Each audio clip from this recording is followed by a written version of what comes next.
बस्तर संभाग के दिव्यांग बच्चों के लिए शिक्षा के क्षेत्र में एक ऐतिहासिक और प्रेरणादायी कदम सामने आया है।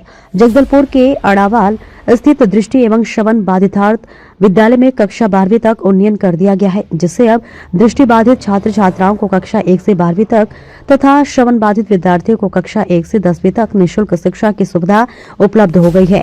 ये विद्यालय बस्तर संभाग का एकमात्र उच्चतर माध्यमिक विद्यालय है जो विशेष रूप से दृष्टि बाधित बच्चों को उच्च शिक्षा का अवसर प्रदान कर रहा है।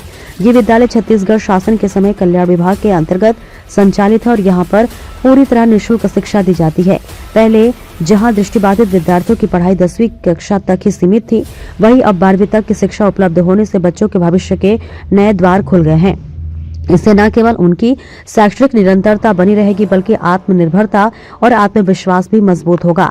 इस मानवीय और संवेदनशील निर्णय के पीछे समाज कल्याण मंत्री श्रीमती लक्ष्मी राजवाड़े की तत्परता और संवेदनशीलता विशेष रूप से उल्लेखनीय है।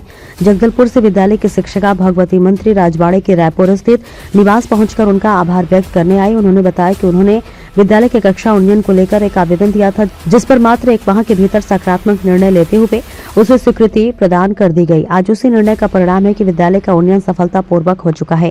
भगवती ने कहा कि ये निर्णय केवल भवन या कक्षाओं का विस्तार नहीं, बल्कि ये सैकड़ों दिव्यांग बच्चों के सपनों, आत्मसम्मान और उज्जवल भविष्य को संबल देने जैसा है। उन्होंने मंत्री लक्ष्मी राजवाड़े का आभार व्यक्त करते हुए कहा कि उनकी संवेदनशील सोच और तेज निर्णय क्षमता ने बस्तर के दिव्यांग बच्चों को नई आशा दी है। ये उन्नयन राज्य सरकार की समावेशी शिक्षा और दिव्यांगजनों के सशक्तिकरण के प्रति प्रतिबद्धता का सशक्त उदाहरण है। बस्तर जैसे दूरस्थ अंचल में इस तरह की शैक्षिक सुविधा उपलब्ध होना न केवल एक उपलब्धि है बल्कि सामाजिक न्याय और समान अवसर की दिशा में एक मजबूत कदम भी है। ब्यूरो रिपोर्ट, माही सोनी के साथ।